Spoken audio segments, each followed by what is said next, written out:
I was a good cop who got conned by one of the smartest guys in the world. Looking back on the story, I feel like a fool. Something I deal with every day. How could I let that happen? How can I let this guy destroy my life? Darko Jovanovic, the time I met him, he was a fraudster from Windsor. He had to convince people for like 2 years that he was a doctor. He was doing like analysis and stuff. He was scamming people tens of thousands of dollars. I think there was like 17 victims. And he just didn't care. Like, you know, he had one of the victims was a young girl, and he said that she had a brain lesion. And he claimed that he had like ability to he had like privileges across in Detroit.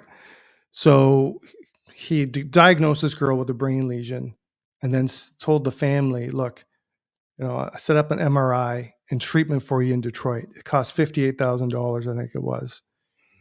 I've already paid for it. You can pay me in like, you know, every month or something like that. Right. And so he gets convicted. He does a little bit of jail time. Like up in Canada, they don't give a lot of people. I think he did 8 months or something. And then he was in London. Now, when I met him, he introduced himself to me as Aaron Barak. And he said he was an engineer. And how I met him was I was selling my car. And I lived in an okay neighborhood. I had like an old Lexus RX that I needed to kind of sell. And so he calls me and says, hey, look, I'm an engineer. I'm busy. I've got my own consulting company. You know, I'd like to, you know, take a look at your car. Can I come next week? And I said, yeah, no problem. You know, like just call me back and other people are interested. So comes back the week after and calls me up and pulls up. He's driving like a mint Lexus LS.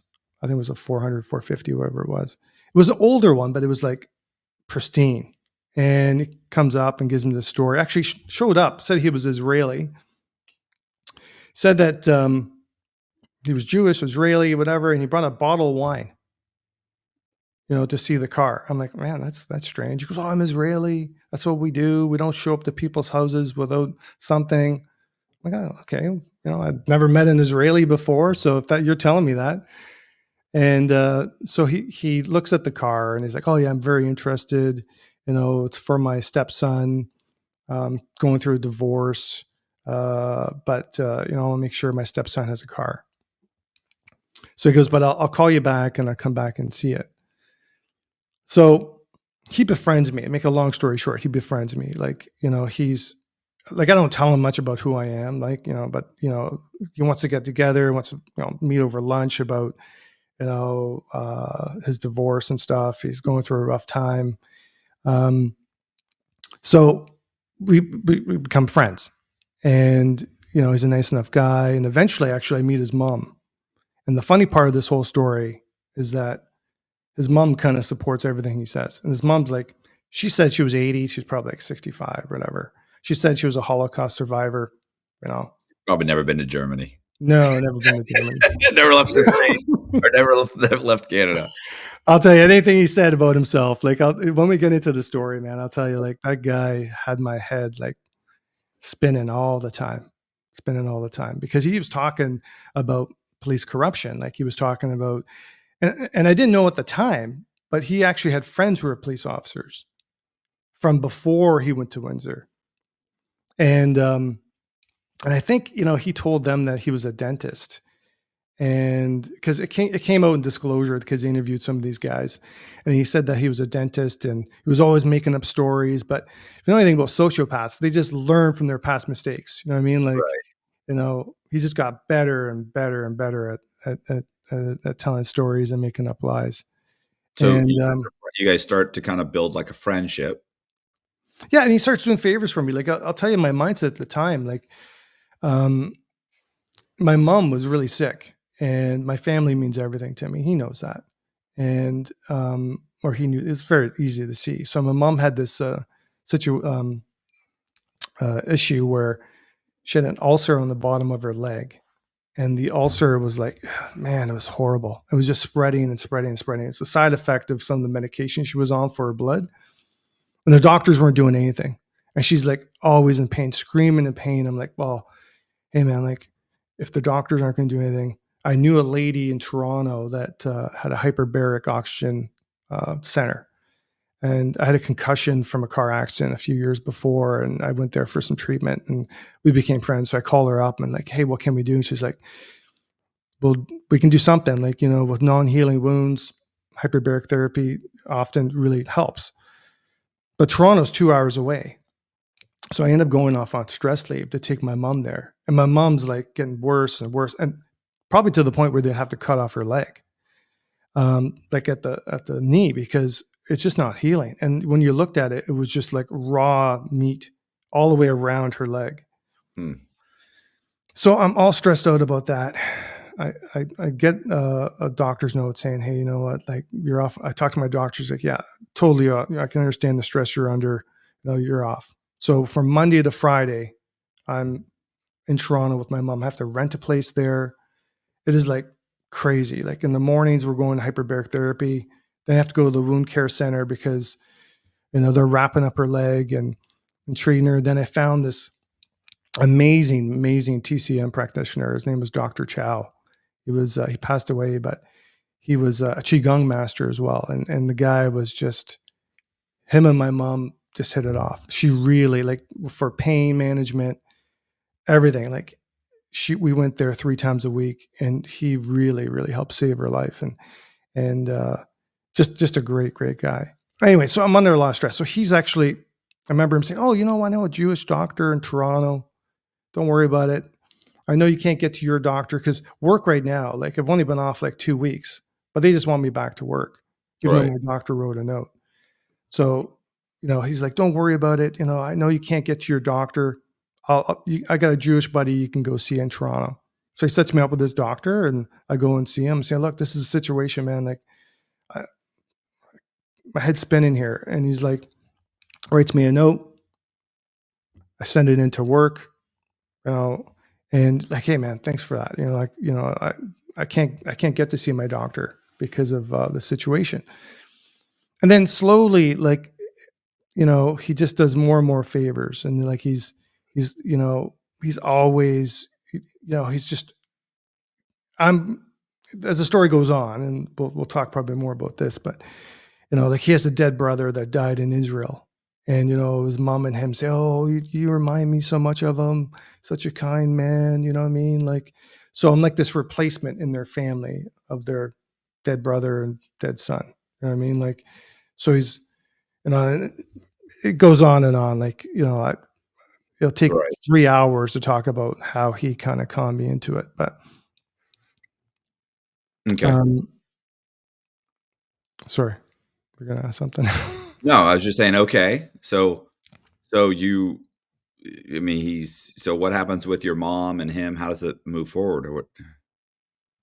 Well, so the story goes on, like, like I have to kind of give you a sidebar. So about a year before that, before I went to Toronto to take my mom, I had dated this girl, and her name was Claudia, and she was a doctor. She lived in near Toronto, and we kind of hit it off. So we dated for a few months, and her ex was this fireman, and her ex was like extremely jealous. They had this little, I think Gabby was like 2 years old at the time, their daughter.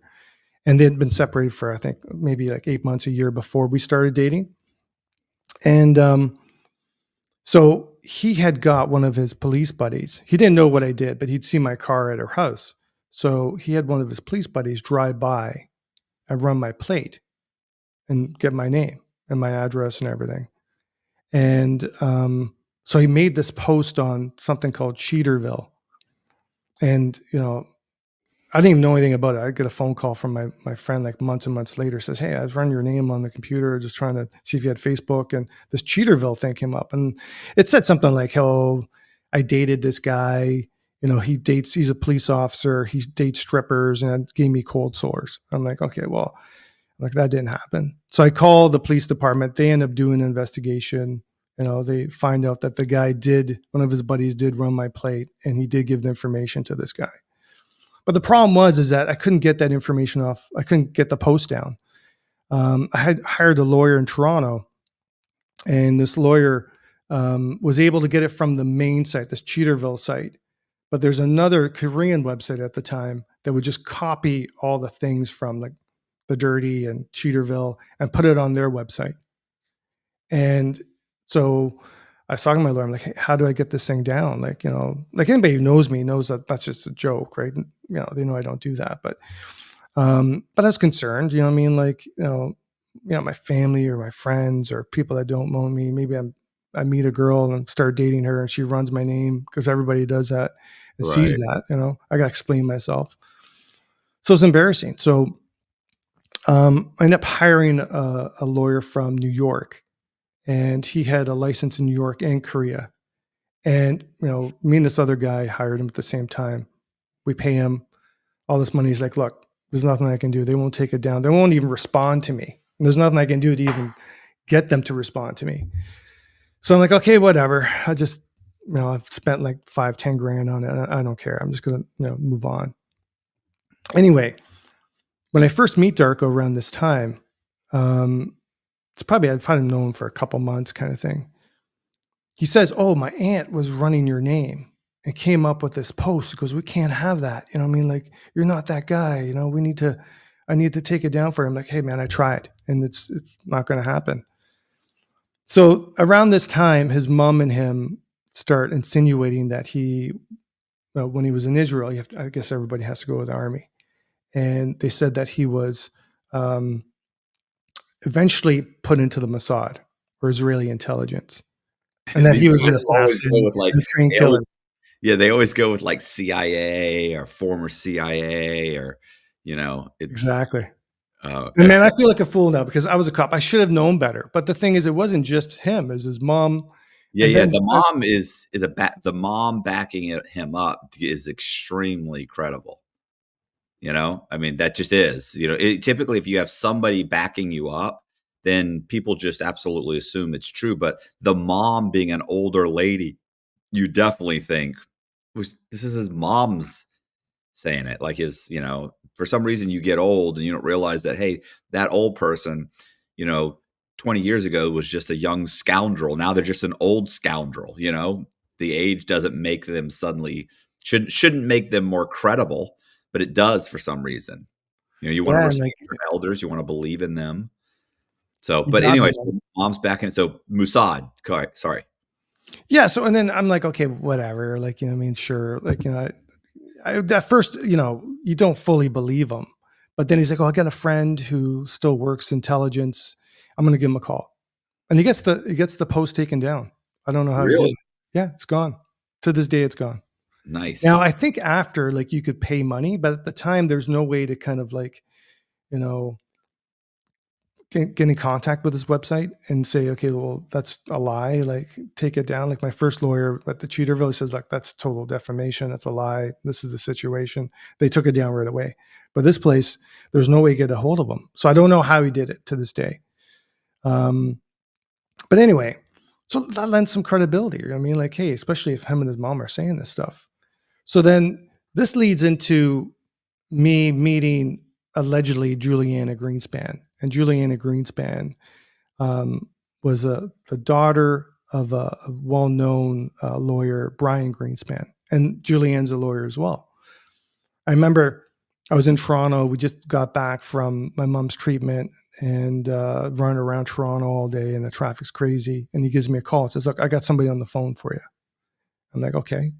So it's a 3-way phone call. And if you know Darko always loves to control the conversations. And it's Juliana Greenspan. I thought it was. And she says, we have a conversation. She goes, yeah, that's defamation. Let me look into it. We have a nice, meeting. And, Darko's trying to say, yeah, this guy's not like that. You need to hold that other guy accountable, this Jeff guy, blah, blah, blah. And so she's like, okay, well, send me an email with all the information and I'll take a look at it. But Okay. he'd already had it taken down by this point? He had it already taken down. Okay. I think shortly around there. Like, I could be wrong with that. Maybe I spoke to her first and then he got it taken down. So why are you talking to her? You're trying to sue these people? Yeah. So she wanted to he wanted to say that we need to sue these people for defamation. Okay. And then try to get some money out of them, whatever. Right. He's like, oh well. Um, and the guy just did it. He just did it to discredit me, like the this Jeff guy. Yeah. Anyway, um, so the next week, I think on the weekend, because I was just too busy on the weekend, I go home, get all the information, and I email it to her. And I email it to her work email address. It's not like the address he gave me. So I sent it to her work email address. And she responds and says, oh, I'm just on my phone. I can't open up the attachments, but I will when I can. And then I think that's probably the last time I really spoke to her, because weeks later, I get a text message claiming to be her. And obviously it's Darko Jovanovic. It's not Juliana Greenspan. Right. And she says, oh, I'm working on your case. Here's my personal cell number. Here's my personal email address. You're friends of Darko. I've known the family forever, from synagogue or whatever, from, the Jewish community. He's such an upstanding citizen. He's selfless. You know what I mean? Like all these stories about him. Right. And even his mom, like I remember when I met him, like there's a sidebar here, but he was telling me that, he had his wife, left him, and she took all his money, and he's scrounging to get money, and he's trying to pay his bills at the house. And mind you, at this time, he lived in a place that's probably like worth almost $1 million in London, which is pretty, it's a very, very nice house. So I had like you go to his place, you're like, man, this guy's got some money. Right. And so she's telling me all these great things about him. And so I'm like, okay, great. Hey, thanks. Then she gets into, okay, well, I'm going to send a demand letter to this Jeff guy. I've done some research. He's got all these properties. We're going to send a demand letter. So she works out this like crazy settlement. He's agreed to pay like $300,000 for defamation, which is like Wow. probably insane, because you'd probably get in Canada maybe 20 or 30, but for some reason I believed it. Right. And so after the settlement, this is the funny thing, this is early on in this whole lawyer thing, but I sent her an $1,800 gift certificate to the Ritz-Carlton. Wait, To did the you spa. get $300,000? No, I didn't get it. So she was telling me, I'm doing this, I'm not taking a fee. I'm doing it for free, whatever. And I felt bad. I'm like, hey, like I'm going to do something nice for you. Then you just did a huge favor for me. So I buy this $1,800 gift certificate. Hey, why don't You you know, wait till folded at in. least wait till I got the money? I know, man. It's just, I was like, oh, you know what? Like, I feel so bad. She's doing all this work. And she was saying like she's putting hours and hours and hours into it. So I sent her this gift certificate to her work address, to her work. And I Okay. didn't tell Darko about this at the time. And so I send it. And after I tell Darko, I'm like, hey, man, like Juliana really helped me out. And I told him about the settlement. I'm like, look, I sent her this $1,800 gift certificate. And 1,800, like 18s means something in Judaism, right? I can't remember exactly what, but so he lost his shit. He literally went crazy. He's like, you can't do that. She did it pro bono. She's got partners that she has to answer to and stuff like that. He goes, you got to call them and get that taken back. And you can't. So I'm like, holy cow, man. Like, you guys freaking on me. So I'm like, I'll try, but I've already sent it. So I called the place. I'm like, hey, look, this is a situation. Is there any way to kind of like get the courier to come back? And he's like, no, it's already been delivered. And then the note, I said, hey, Achille Currado, blah, blah, blah. Thank you very much. Hopefully this spa day will help, with all the stress that you've been under, blah, blah, blah. And so after I found out I was defrauded, I called the Ritz, and the Ritz said that card was used, on a few occasions. So I don't know who used it. I don't know. Obviously, at this point, Darko. And she never contact you to say, what is this about? Like, you No, sent me this card. Like, I never spoke with you. Or I did spoke with you one time, but what is this about? Like nothing. Just, oh, someone sent me $1,800. Woo! I'm Well, just running with it. my guess is this. My guess is that, you know, he's pretending to be Juliana to me, and he's Right. pretending to be me to Juliana, right? So he must have texted her or called her, said, "Hey, Ah, you know what I mean?" Like, that's the only thing that makes sense. You know what I mean? so And she probably contacted him thinking it was you, but possibly, and then he explained away the 1,800. yeah, because I think later, after, I looked through disclosure, and there were some emails that were on his phone, whatever. I think one from her saying like, "Look, I looked into it," kind of thing. You know, Nothing there's here. not much we can do, kind of thing. Now I don't know whether that was real or fake, because this guy worked like 24/7. Like this guy, he was like so many different people. And Matt, I'll tell you, man, there's no way you could sleep and pretend to be that many people. Like texting me, like the guy would constantly call me, text me. Juliana would text me. Then later, her uncle Brian Greenspan would text me because he got involved in the case too. And then he's all these other personas. And the funny thing is like I believe this crap, and I should have known better, man. Like I feel like a complete fool, and most people do when they get defrauded, right? Yeah. But I was probably my ego was probably the problem, part of the problem, because as a cop, I'm like, who's going to try to defraud me? Like in person, him and his mom, like, how are they going to do this off? Like,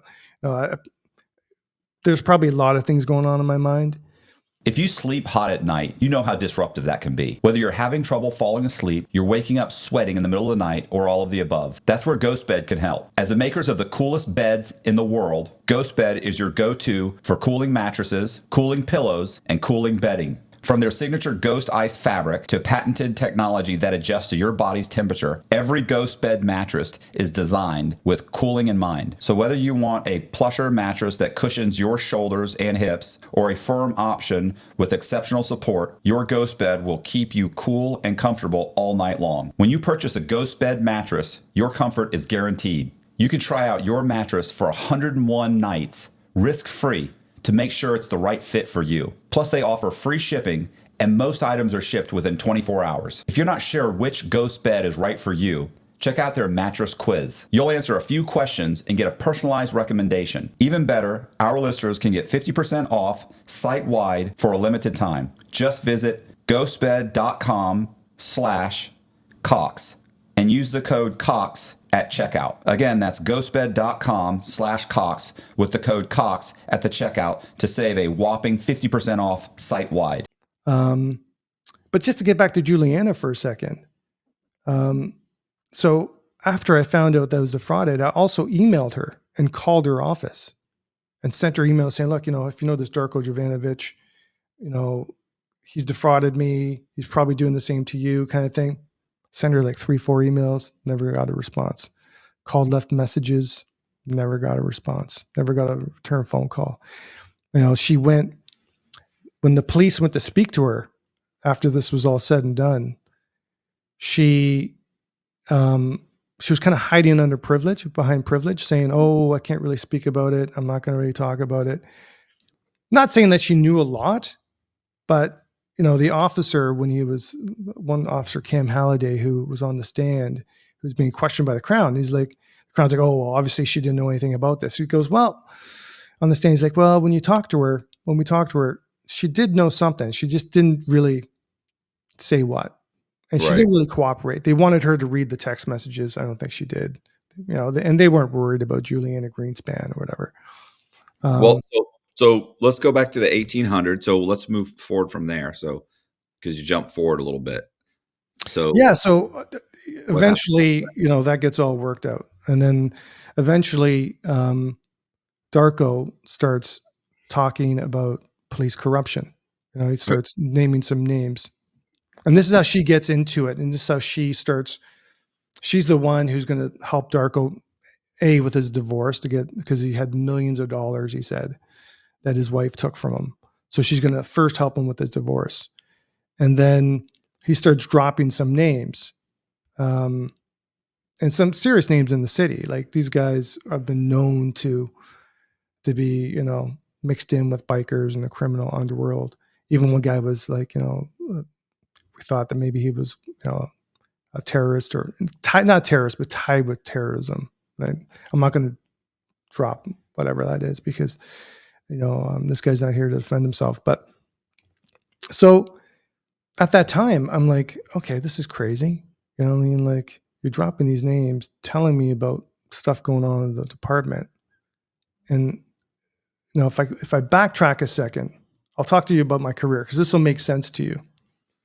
So when I first got hired, I worked 6 years on the street, hurt myself, a back injury. They put me in recruiting. And in recruiting, that's where I kind of like, you really like on the street, you're kind of doing your own thing. I mean, like you have your kind of discretion to a certain extent. But then when you get into recruiting, you're always like, rubbing elbows with the deputy chief, the superintendent, inspector. You're bringing them potential candidates to interview after you've already vetted them. So you get to know these people. And after that, I went to the crime analyst unit. And in the crime analyst unit, we do a lot of work with the OPP, Ontario Provincial Police, and their intel. And I met a guy there that I kind of knew before. His name was Jonathan Asen. And Jonathan was always talking, we meet for coffee like once a week. And he was always telling me about certain individuals that, OPP could never do projects on, because I guess at the time, I don't know if it's different now, when you want to do a project on somebody, and this one guy, I'll call him GG, right? And they want to do this project on this GG guy. And it would always be thwarted. Like, they put the paperwork into London because he lives in our jurisdiction. And London would always say, no, we don't want you doing any projects on this guy. And then, Jonathan would always tell me, oh, I got intel, I got, credible information that, there's corrupt senior officers in the department. I'm like, well, I don't know anything about that. You know what I mean? Like, I don't really hang out with these guys. Like I said, like a lot of cops just always hang out with cops, so they hear more stuff. And I wasn't into the rumor mill. And I was kind of like,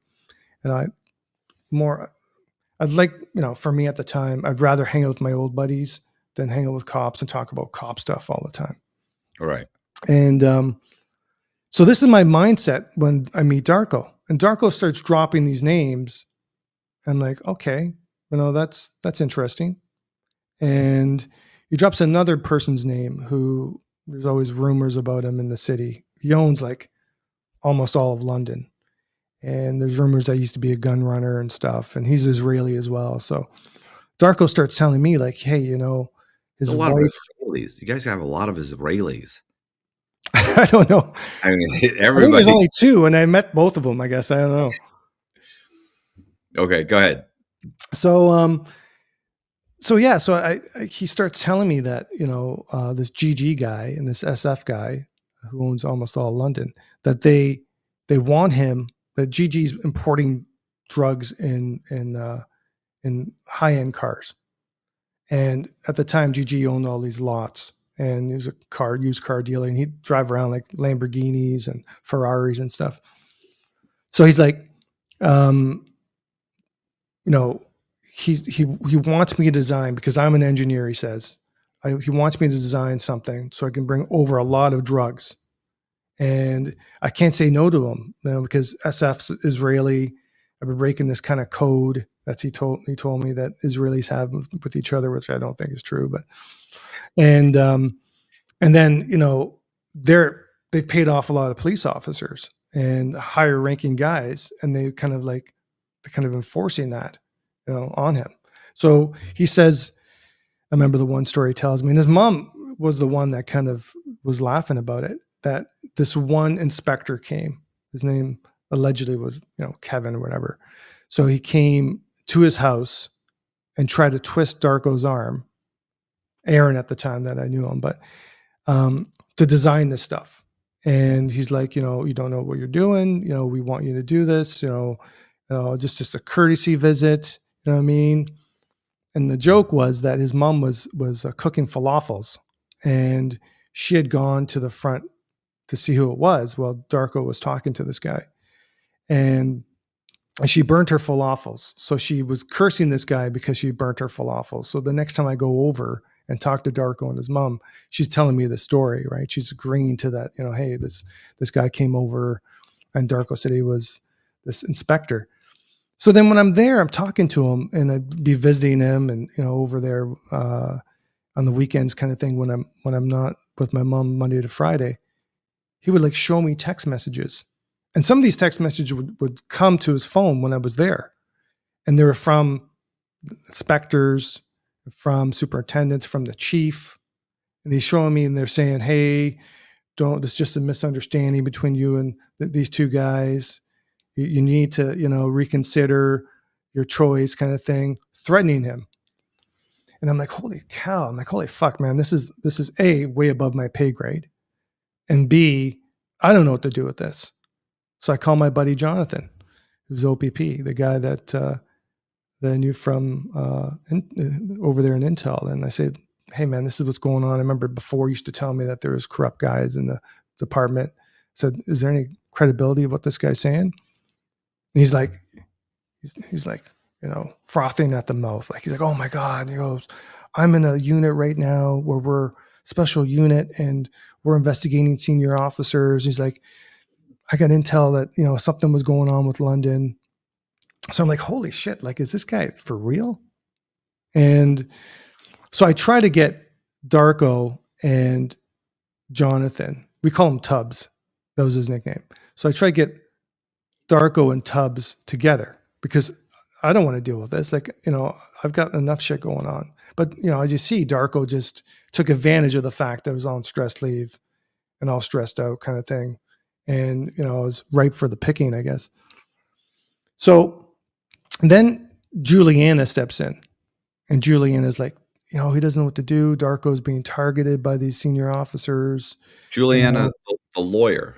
Yeah. Juliana, the lawyer who's really Darko, texting me. Darko texting you. Yeah. Texting and calling. Like, she's called as well. Like, it wasn't like, so there was a female that was working with Darko. I don't know who it was. It didn't sound like his mom, but what do I know? And now she wants to create her own kind of like project. Like, she knows people, prosecutors in Toronto. She knows police officers that she trusts. So she wants to create this like project where she's going to charge these people. And then it just all goes sideways from there, man. Like he led me down a path that I ended up giving him like, I think $450,000. I had to sell my house. I'm still paying off my line of credit. Okay. It was tough. Like, if I go back and think about it, like the way he kind of fucking really, really played me. But it's not about playing. Like, if you wanted just the money, like, he'd be doing like CRA scams or IRS scams, calling you, pretending he's the IRS. It's not about money for him. It's about control. It's about manipulation. And, later, I've read books on, sociopaths and so forth. And this guy's like, fits it to a T, and like, so like I said, I read books, since talking about sociopaths and stuff. And I think there's a book called Without Conscience. And the psychologist, the doctor that wrote the book actually was conned. He was doing research into this and he was conned like 3 times by 3 different sociopaths. But, and so like, if I had to describe Darko, like, I remember having to look through his phones after we got disclosure, after it was charged. Man, the guy is pretty twisted. Like, when you start going through his phones and seeing what he's kind of doing, like he's like having, okay, he's not here to defend himself, but from what I saw, like he's, having meeting up random sex with like, on Grindr with guys, or, prostitutes and escorts coming over, and he's like, trying to defraud an older guy who's blind that he's trying to befriend and take him to doctor's appointments. Like,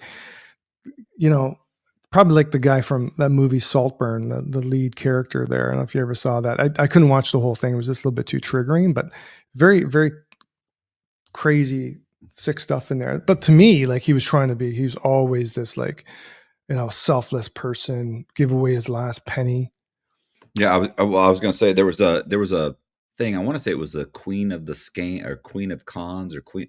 I forget, but it's actually like a guy that was scamming people. He was convincing, let's say, I think it was like photographers to fly. He was imitating famous people, saying that he'd hired these you as a photographer, and then you'd fly yourself across the world to photograph all these things, and this money was coming, or maybe he would even pay a little bit of money initially, and then but there were certain things that, like, they had somebody that was going to drive you around, plus there was a fee that you had to pay to get when you got to the country. Next thing you know, these people are being defrauded, but it's never a lot. And the guy was working multiple people at the same time, and you're like this is not a lot of money that you're defrauding these people out of. It seems like a lot of work. And really, when it got down to it, they were like, it was just the guy loved to be able to manipulate all of these people into believing these things, and he just got a real enjoyment out of it. I don't get it. Like, I could see it, say, okay, you're in it for the money, but this was more than this. Was a sickness that this guy had. And some of these guys are just like that. Pathological liars are like that. Like, they'll just lie to you about, they'll weave some ridiculous story, and there's no benefit to them. And the story is very easily unraveled very quickly. So it's really just in that moment they're getting some kind of sick satisfaction out of fooling you for just that moment. It's super weird. So, but I don't that part of it, like some parts of it, like I can get building a friendship. You're trying to build trust so that ultimately you can, take advantage of someone. Like, I can understand, like, I understand your motive, because in the end, there's a gain for it. But some of the stuff that people do are just, it's like, you're just a weirdo. Like, there was no benefit to that. Yeah, I agree, man. Like, this guy fits that mold 100%. Like, he had me believing that I was the cause of all this problems. Like, his mom had a stroke, and it was my fault because I had said something to somebody about potentially the case or something. And and there was, like, numerous times, like, he pretended, like, I'll give you a story. So, remember, we had a death in the family. So, and it was my cousin's husband, and was such a nice guy. So he passes away. So Darko comes over to my house. My brother and my sister, my older sister, are there, and he brings flowers, right?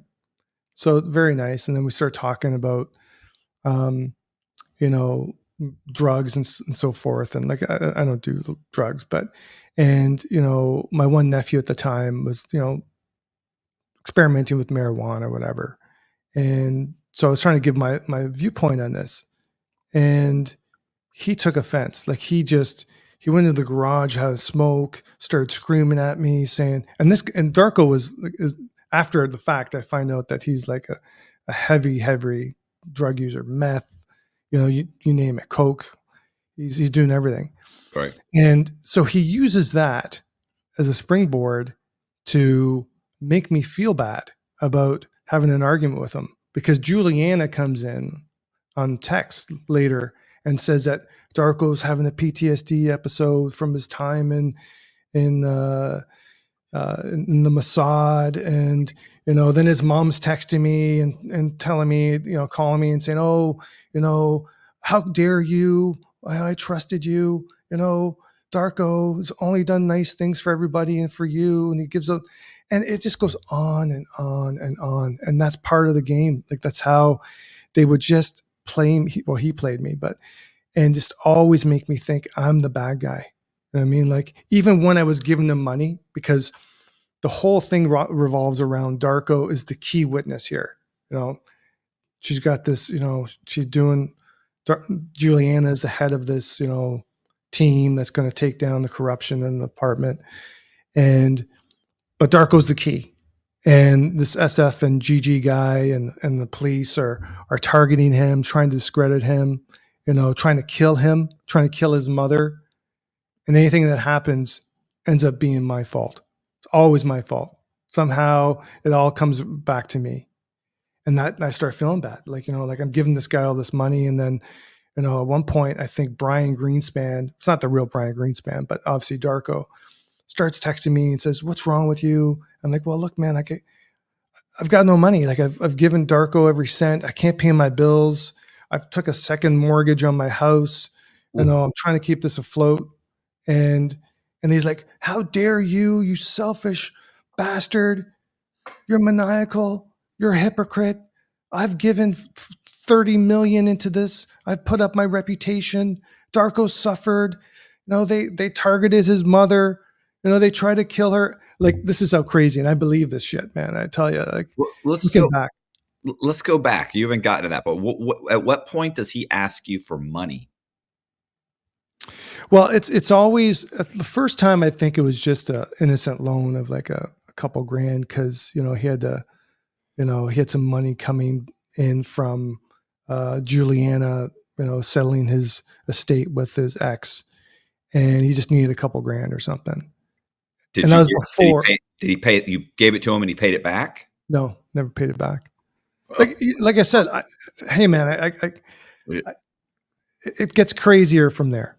Okay. I'm kind of embarrassed to even talk about this a bit, but I thought this guy was like in dire need. You know what I mean? Like I thought he was good for it, because hey, he lived in $1 million home. Right. He drove a Mercedes S-Class when I met him. He had like a couple other cars, and then he was a car buff. And he said that his wife, he had like all these other cars that his wife took in the divorce or the separation. And later it all comes down to the fact that his ex-wife was in cahoots with this SF guy and GG guy to take his money and to force him to do what they wanted him to do. And they even he even had a story where, and the mom went along with this, that she needed surgery because she had I think a stomach tumor or something, pancreatic cancer, some tumor or whatever. She was going to die. So she has surgery at the local hospital, and that he had me believing that this SF guy paid the doctor to botch the surgery. And then he said that he found another doctor that worked at, I don't know if it was the same hospital. We have 2 hospitals in the city, that was Israeli, that he could trust, that had redo the surgery, and then, had fixed the problem, whatever.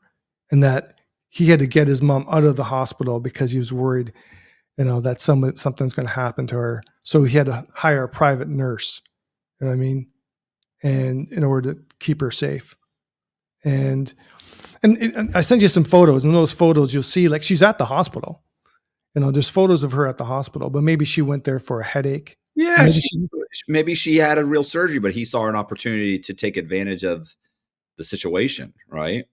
100%, man, 100%.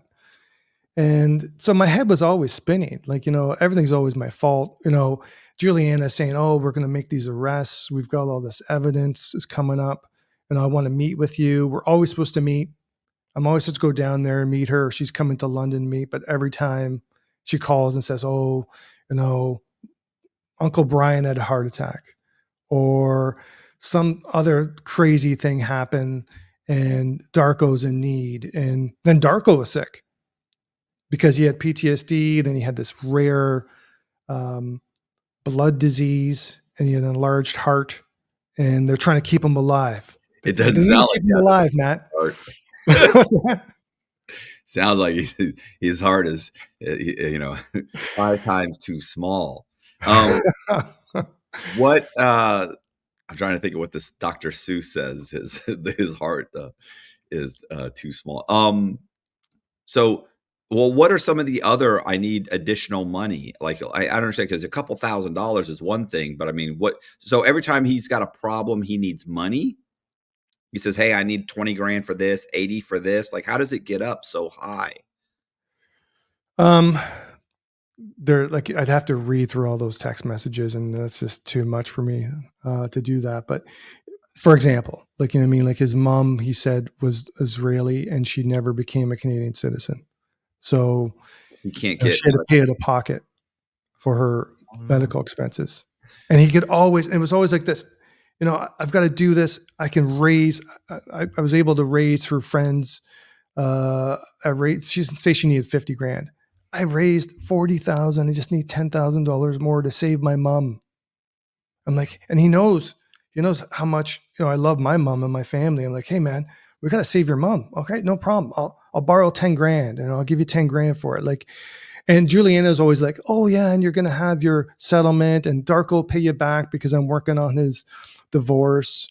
And don't worry, it's all going to be taken care of. Like, you know, and hey, I should have known better. You know what I mean? Like, but when you're in it and you're getting constant text messages and a barrage of people calling you, like his dad would call me. I've never met his dad, but his dad was supposed to be some like, he was in the Israeli Air Force.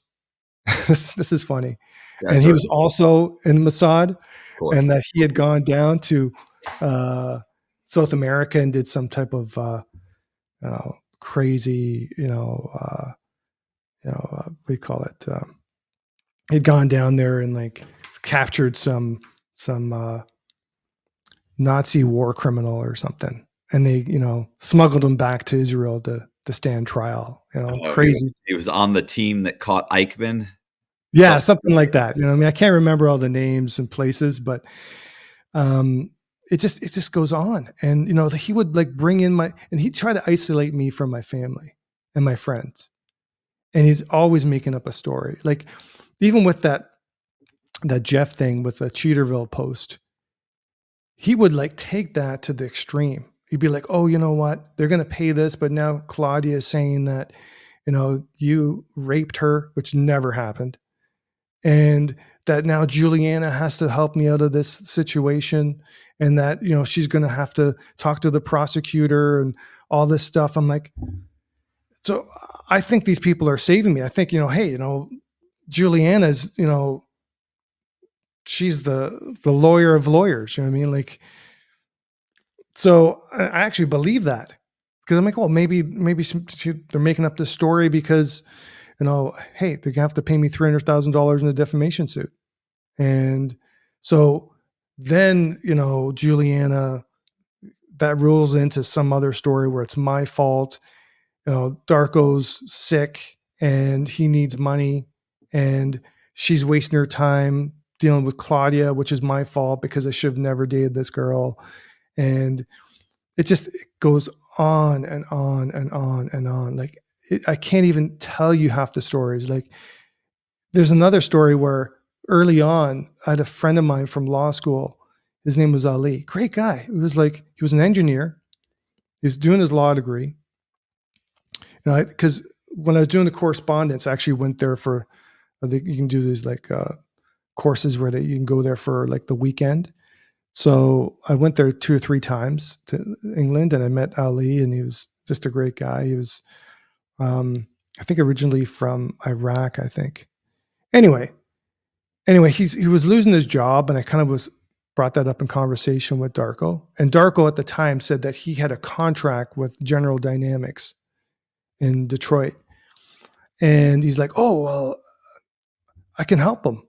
You know, he's an engineer. He's a friend of yours, a friend of mine. Hey, you know, let's bring him on board. So then he makes up this elaborate story where he needs Ali's passport, and Ali's not sending it to him. And then he finds out through his contacts that Ali has some terrorist connections. Not true at all. Right. And then he loses the contract with General Dynamics. Had you ever heard about a contract with General Dynamics prior to this? No. Okay. No. So this is like earlier on. I'm jumping around a bit because there's so much to unpack. And now GD, General Dynamics, is going to sue him for $3 million in lost revenue. And it's my fault because I introduced him to Ali. And now because he tried to bring Ali on board, and he has some ties, because GD does their own background checks, and he has some ties to some, you know, fictitious terrorist organization. It's my fault. Mm-hmm. and that, I should be the one paying for this because I'm the one who did this. Hey, man, like, then I get text messages from Juliana, just reaming me out. And I get text messages from his mom and then Brian, and then continually He's for got a a year. whole team of I don't know how he did it, man. Like, even my lawyer, like, the first lawyer I had, he was even saying, he's like, how's he do this? Like, he went through, like, he read all of Juliana's texts. He read all of Aaron's text, his mom, Brian Greenspan. He's like, when does he sleep? And I don't think he did. Like, because he'd be calling me all the time too. And he was smart enough. Like, he was smart. He would call me constantly, and he would say one thing on the phone, and then another thing. He kind of change it up a bit on through text messages because he wanted me to respond in a certain way. And at the time, I'm like, hey, you know what? Like, I'm afraid to even, like, speak out to these people because everything is my problem. right. And then he starts threatening me. He starts threatening my family. He threatens my little sister, and he knows that, hey, if you're going to threaten me, no problem. You're going to go meet whatever. If I win or lose a fight, whatever. But when you start threatening my family, people What that can't defend themselves, what's he people that saying like, he's gonna do to? oh, that he said one time, like, he was, and again, this is like his PTSD incident, right? Like, and Julianne is saying, oh, you know what? He's got PTSD. You got to treat him with kid gloves. He said things like, oh, you know what? I'm going to throw your sister in jail. I'm going to, this is hard to say. He's going to, like, torture my parents and have my younger sister watch. That's how fucked up this guy is, man. Like, why do you fucking say that? I mean, this must have been when things were starting to unravel. Is that it? Um, this was like after I had lent him like $300,000. And then I'd even just have a question. I'd be like, hey, or with Brian or something, Brian Greenspan or whatever, I'd text him, say like, hey, you know what, having a hard time paying my bills. Like, and then it's like, he's on full attack mode. You know what I mean? Right. And then Darko comes back and he's like, oh, you're not suffering. I'm the one who's suffering. You know what I mean? Darko's the one that's suffering. I'm like, okay, who am I to say, man? Like, I feel bad. Like, now you're telling, and then he's always apologizing after and Juliana's always apologizing, saying, oh, he had an episode. We had to take him to Dr. Yadin. He got medication, like, it's not him. You know what I mean? It's all the stress. They're targeting him. Come on. Like, But at the time, you believed it. at the time I believed it, you know what I Looking mean? back Like, in 2020 hindsight, right? So yeah, like, it's hard to say. Like, the thing is like, when you got all these people that you believe are real telling you this stuff, right, and then you go to my, friends, like, in the department, and they're like, yeah, that's believable. Some of the stuff he's saying is believable. And even through my own experience, I mean, like, some of these guys in the senior officers, I mean, like, you can't trust them. They're all out for themselves, and they're all out for power, money, control. Not unlike Darko, some of them. You know what I mean? So you can see how you can kind of make that joiner, especially, talking to uh, Tubbs there, the OPP guy that I knew, who ended up, like, stabbing me in the back. Cause, like, what happened in the end was, going to court, nobody would come and, take my side. Nobody would help me. Like, everyone's like, washing their hands of me. And that's a whole different story, but we can get into that after if you want. But well, so what happened? At what point? What brought it to a head where you realized, like, something's not right here? Like, at what point did you go, hey, this isn't, something's just not, like, I'm not falling for this anymore. Like, obviously something's wrong. well, there's a few times, and this is the interesting part. Like, there's a few times throughout this year and a bit that I was dealing with, a year and a half probably, that I was just like, this doesn't make sense. You know what I mean? I remember one time I was like at my wit's end, and I get a call from Jonathan from Tubbs, and he's like, "Hey, man, you got to get me together with Darko. I just had a meeting with the CI, and he's saying that he'll tell me anything about all the drugs going on in the city, but he won't talk about GG and SF or the police that are involved. I'm like, really? This is just at the point where, maybe it's coincidence, probably is, but maybe Darko had one of his buddies, who was a CI to Tubbs, go in there, start spreading all this stuff, thinking that maybe it'd get back to me. But there's a lot of times, and at the end of it, when I found out that, I was defrauded, is because I had a friend of mine, and like anytime I mention somebody, one of my friends to Darko, he's like, "Oh, I can help him out," just like with Ali, because he wants to eventually use it against me. Like another friend of mine that was starting up a startup, he needed someone to design an app. So Darko had one of his buddies, who could, who was a whiz at the computers and can design all these apps, reach out to my friend and was going to invest in his business. Now, my friend never saw the money. This was early on. Mm-hmm. And so it was the same. I had a friend of mine, Ken, who was in the car business. So he wanted to, import some cars.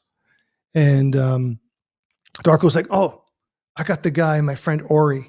You know what I mean? Like, he's the guy, I'll get Ken in contact with Ori. They can talk, whatever, and he'll take care of him." So as luck would have it, I'm on the phone with Ken, talking to Ken, shooting the shit with him. And he's like, "Oh, I think this is your buddy. This is a New York number." I think because Ori was allegedly from New York. And I'll put you on mute. You just listen to the conversation and I'll talk to this guy. Mm-hmm. So when I'm listening to the conversation, I'm like, fuck, that's Darko. That's not Ori. Like, he was trying to put on like an accent, like a different accent, but like, I know the way Darko talks. Right. And so after I kind of not confront him, I say, "Hey, you know what? I was on the conversation with Ken, and when he was talking to Ori, and it sounded like you, man, like, like, was it you?" And I'm like, maybe if Ori was busy, whatever. And Darko again lost his shit. And he's like, "You just see, I'll bring Ori over." And then Juliana comes in and says, "How dare you question Darko?" And then Brian, the same thing. "How dare you question this guy, calling me up?" And like, I'm sure for him, like he's backpedaling. Like, I'm sure for him, he's like, that's "Oh, the go-to move. That's their go-to move. Typically for women con artists, the go-to move is to start crying. Not always, but I mean, most of the 90% of the time for con men, male con men, it's to get angry, to be, indignant, that how, like, I can't believe you would think I would do, like, you're just, what's wrong with you? You're disgusting that you would do. Who would do that? Like, just totally offended and yell and scream and, that kind of thing. Like, who do you think I am? What's wrong with, who are you to question me? That whole thing. Like, that's the common kind of go-to move. But I think that the problem is I know so many of these guys and the average person just doesn't.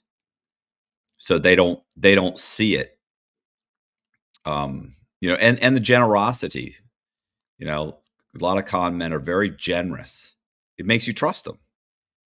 "Hey, I got that. Let me pay for the meal. Hey, let me take you to do. Hey, we shall all go here. Hey, let's go do this. Let's go. What? Hey, I got a buddy. Oh, what's happening? Man, I got a buddy. I can call him right now. I can." And then it just spins. But by that point, they've endeared themselves to you, and it didn't work out. Well, he tried. It's not his fault. That's exactly it. Couldn't do it. His buddy was trying. He couldn't get it done. That's exactly it. That's exactly. But you multiply that tenfold, because not only can't get it done, he's blaming me for, hey, his aunt allegedly dies, and it's my fault. You know what I mean? Because I caused the stress, and she was trying to get across the border or something. Like, the stories, like, we don't have enough time for me to kind of, like, if you're interested, I'll send you like the text messages, and if you want to, have a read of them, you'll see what kind of crap I had to put up with. And so what makes it, when does it start to unravel? Like, to the point where you're like, this is all bullshit. Like, when do You know what I'm saying? Like, it's bullshit. And when do you find out that this is, I'm not even talking to this isn't even the Well, guy's this is real what name. happens. So yeah, Okay. that's a good point. So right after I kind of confront Darko about that, um, the next day, this is July 2017. The next day, Juliana starts texting me, and it's in the morning. I'm working, and she starts texting me, and I'm like, "This is strange." I'm like, "Who is this?" And she's like, "This is Juliana, duh." I'm like, "Okay. Well, why are you texting from Darko's phone?" Ooh, they forgot the spoof app? They grabbed the Yeah, wrong phone, or yeah. He had the guy had 5 phones, like when they did the warrant at his house, and the police investigations are like another total different conversation. But so I go over there. I leave work early. I go over there and confront him. And at this time, I'm recording everything, and I confront him. And then he starts spinning another story. Like you can listen if you ever want to listen to, true crime. You can listen to these recordings, and he's spinning, and my head's spinning because the thing is, at that moment, like most victims of fraud, you want to believe something. You want to believe that this $450,000 that you just lost isn't lost, that maybe you can get it back. yeah, I mean, this information that I gave Juliana and him that were allegedly like from the police computer and stuff, like records checks and stuff, wasn't going to a criminal right. because I was like fucking mortified, man. I was like, holy shit, what have I done? And so he's like spinning the tail. He's saying, look, you're going to get your money back, all this stuff. And he's trying to still say that he's being targeted by Fari and that, Juliana. Anyway, I'm starting not to believe a word he's saying. And the next day I call my friend Jonathan Ace and I call Tubbs and I say, look, man, this is what happened. I'm like, man, you guys need to kind of step in and do something, because even if like 5% of what he's saying is true, you guys need to handle it. Like I can't go to London and tell them, because you got to understand, like Tubbs was telling me before that some of the stuff he was saying was valid. He's because I'm trying to get them together, and so at that time he's like, okay, no problem. He goes, look, I'll take care of it for you. I'm going to investigate it. I'll investigate the fraud. He goes, look, try to get some of your money back first, because once we get investigated and once we arrest the guy, you're not going to get any of your money. I'm like, look, no problem. This is his name, because I ended up finding out what his name was, because I eventually forced him to tell me, and I ran the plate on this vehicle. Never did that before, but And and they came back to Darko. yeah, Darko Jovanovic. Okay. But it's crazy, man, because this is a side note. Nobody really knows who this guy is, because he went to high school in London, came from Ottawa, but he used a totally different name. Like when the police were doing their investigation on him, he was Aaron Goldberg growing up, not Darko Jovanovic. And he was registered at schools as Aaron Goldberg. And his mom was still Nada Jovanovic, who I ended up finding out was the lady that was with him. But did he legally change his name to Darko? don't know.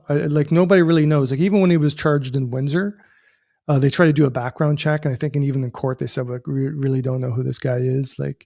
And then London tried to do their own background check, and in the report they were saying like, oh, they talked to this one school he was at, and he was registered as Aaron Goldberg.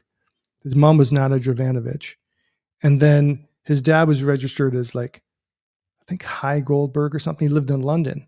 So the police go this guy's. I think this guy was a dentist or something, and they go to him and they say, hey, we want to interview about your son, Darko Jovanovic or Aaron Goldberg. And the guy's like, I don't have a son like that. I don't know who that guy is.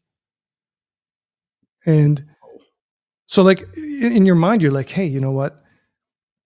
Like his mom must have taught him everything she knows or something. Like how do you get there? Like, how do you get registered at a school and have a fictitious father from back then? Like, I don't understand it. What's on his driver's license? On his driver's license is Darko Jovanovic. Now, That's side story to this whole thing is like like I said, he had police friends prior to getting charged in Windsor.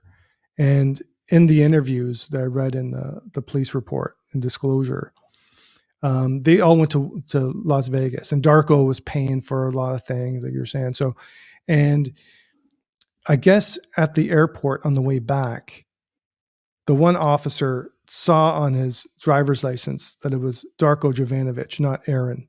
I don't know if he was using Aaron Goldberg at the time, whatever. And then they had like a little joke saying, I think they call him the Dark Lord or something like that. And the funny thing is actually in that report, it says when they interviewed these guys, they thought he was a dentist, like I said before. But not only that, when he got caught in Windsor, Matt, he had an OPP official Stetson hat that one of these officers gave to him. And he was found with it. And then the OPP officer got in shit because you're not supposed to give out, your gear to right. civilians, let alone a criminal, right? Because they thought maybe he stole it, but the officer's like, no, I know the guy, and I gave it to him. And so, like I said, this guy had lots of like experience, conning people, and he just got better and better. And I think we talked before the show, I think, started, and I was saying that he eventually, if you read the article in the Free Press, he eventually gets on the Twitter, and he's on the Twitter space, co-hosting the largest Twitter space with Elon Musk.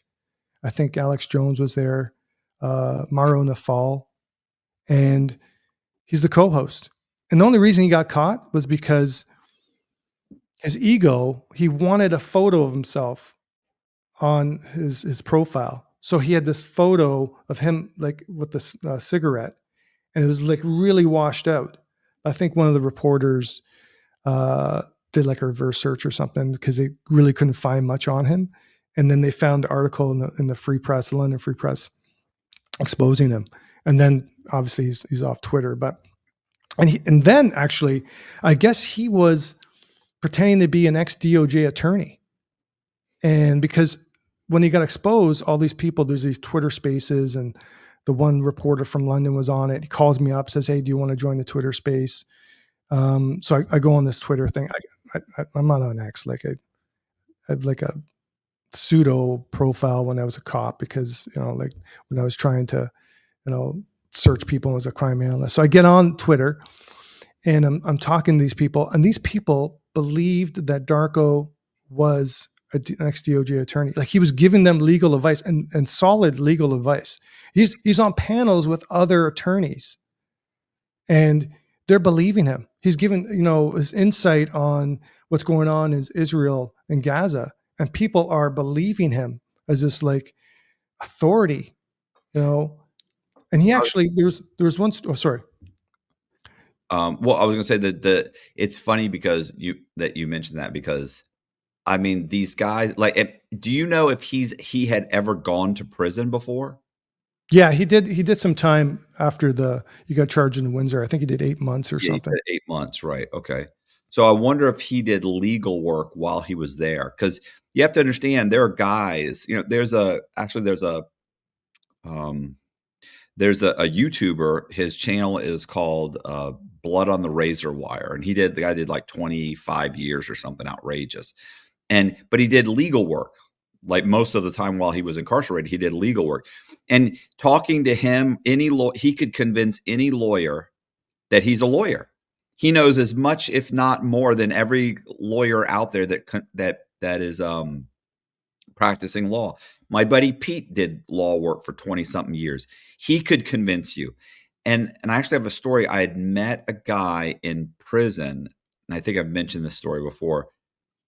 Oh God, what was his name? Keegan, James Keegan. So James Keegan showed up at Coleman, and he had a few years left on it. Maybe he had 18 months left on his sentence. He had come from another prison.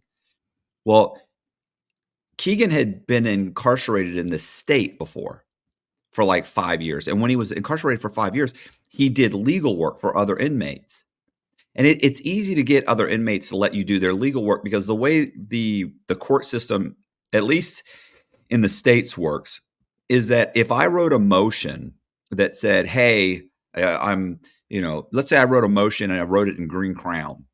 I mean, it's just horrible. And it's called the nice guy motion. And I sent it into the court.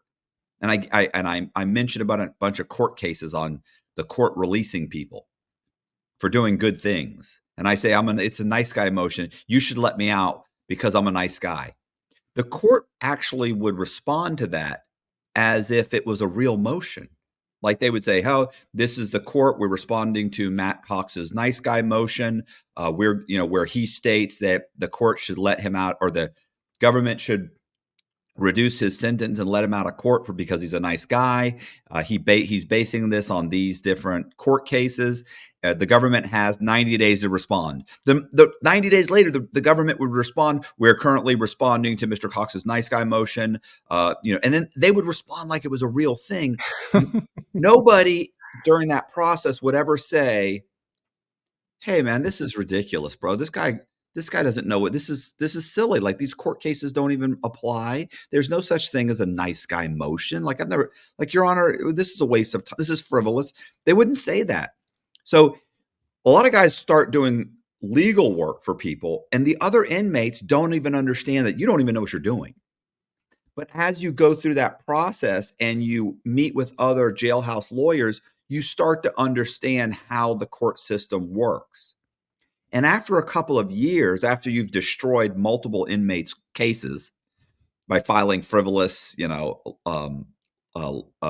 motions, eventually these guys, after a few years, they get really good. And so Keegan had gone to state prison and was doing legal work for state inmates. So then he got out of state prison, got in trouble again, ended up going back to federal prison, or went to federal prison. He was somewhere for a few years, left there, came to Coleman, and he had 18 months left. He's talking to disbarred attorneys. And those disbarred attorneys, who were practicing attorneys for 5, 10, 15 years, all believed he was an attorney. Wow. He then, listen to this, inmates were saying, would you do my case? Would you look into my case? And he'd say, look, I got 18 months left. I don't want to do anybody's case. I typically focus on state cases. I've done a bunch of state cases. I've gotten 6 people off on murder charges. You can have your family look me up. Like, I really don't do federal. And so these guys would have their family look them up. And sure enough, there's all these cases that he'd gotten people off. Like, he was an amazing attorney. He was a huge attorney, right? There are all these quotes from judges and articles about him getting off his clients. So here's the thing. James Keegan's father was named James Keegan, and he was a famous lawyer. And those court cases, so, they don't say in the court case from 10 years ago, saying that the guy's 60 years old. They think this was him. He's like in his 40, he's like 45 or 50. They think this is him. So now they come back and they're like, bro, please do my case. And he say, listen, I'm going to work I'll do it because when I'm being released to Orlando, Florida, when I get released, I'm actually going to go work for my brother who owns a law firm. His brother really did own a law firm.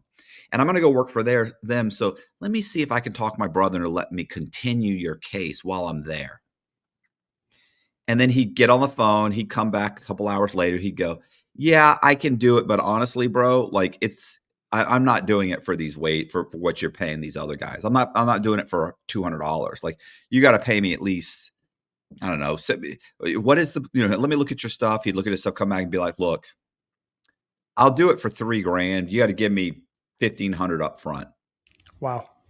Or I'll do it for $2,500, but you're getting me $1,000 up front. I'll let you make payments, on the rest of it once I get out. Have your family send my brother the money. So he supposedly, I've heard different estimates. He got like $35,000 out of various inmates' families, because their families are paying this. And when he got released, he was released. He went to his brother. His brother gave him all the money because his brother doesn't realize, like, his brother's helping his brother out, not realizing this is legal work what he's telling them. So his brother, inmates started filing complaints with the bar association. His brother ended up having to pay back all the money. Guys that never paid Keegan anything are writing letters to the bar saying, "Hey man, this guy owes me $1,500. His brother's stroking him a check for $1,500. He's so scared he's going to lose his license." So I hear what you're saying. By the way, that guy Keegan, he got out. He went. I want to say he went to. He was in Orlando for a while. I think eventually he got out. I want to say he went back to Chicago. I know he got rearrested. He opened a law practice for immigration law. And over the course of about 18 months, he stole something like, I want to say it was 400,000 or 500,000 from immigrants. They would come to him, they'd give him like 10 grand. He'd file all the paperwork for them. And then he'd drag it out for 8-9 months. And then he'd give them a green card. It was all fake. He never filed anything. So he got, I don't know, whatever, $500,000. I don't know the exact amount. It was a chunk of change though. And then they arrested him. Like he put a shingle up. He stayed in the same place for 18 months. Like, why wouldn't you go in, get a chunk of money, take off? So he went back to prison and then he got back out. That's crazy. I would listen. I mean, obviously he's a psychopath, but I would love to talk to this guy. The problem with talking to him is you don't know if you're going to get the real story. You just would never know. But anyway, so I see him, if he had gone to prison 8 months and done legal work, you usually have enough knowledge to probably pull the wool over other attorneys' eyes because they're probably not asking too many probing questions. So I hear you. And the thing is, I'm surprised that guy's still alive. Oh, yeah. Because the thing is, it's one thing to scam the public, but to scam other guys that are in jail with you. But they don't even know it. He got out. Like he's like, he didn't ruin, even if the case gets blown up. Let's say everything gets turned down. Like I said, the court doesn't make it sound like, hey, you're incompetent. Gotcha. They make it sound like you had a reasonable argument, but the court's we're gonna go ahead and we're gonna, based on this motion and based on this and based on this precedent, we're gonna decline to grant your nice guy motion. They never say like you're an idiot, like you don't even know what you're doing. They never do that. So the inmate reading it that he got denied is like, man, bro, I know you fought the good fight, bro. Like we were close. They'll write it up like, hey, we really, really thought about this, but we're going to deny the nice guy motion. And so, he's like, man, I told you it was a long shot. It was, I tried, man. I tried. Yeah. Thanks, man. That's what happens. It's horrible. Crazy. Sorry, go ahead. But no, that's a crazy story, man. That's crazy. So you also play that guy with Darko, who just wants to manipulate and torture people. That guy's doing it for money, I'm assuming. Oh, and maybe he gets a little bit of a jolly, maybe a little bit of a kick because honestly, I think it's just money. Well, you know what's funny about him is like we hung out together all the time. I thought he was a lawyer. All the other lawyers thought he was a lawyer. Luckily, I don't have any legal work for him to do. I don't need this guy other than to just hang out and shoot the shit. Now, you had a friend, I remember in your story, you said was a little bit off kilter. Yeah, he's batshit crazy, Frank Amadeo. Yeah. But Frank Amadeo was a disbarred attorney. He was, but listen, Frank Amadeo was taken in by this guy. This guy believed that Frank Amadeo absolutely believed that he was an attorney. Crazy. And you got guys walking around, their families are printing out articles on this guy. Guys are like, yeah, bro, this is Jim, bro. He got these two guys off on murder. You're like, oh my God. I convinced him he's going to do my case. Wow, bro. Nice. Yeah. I just hope he can get it done before he leaves. That's crazy. Wow. It's silly. It's just, he had a nice little, and keep in mind too, as long as he continues to use his name, he can continue that for a while. Wow. Even in jail, he's still on the take, man. He still wanted to.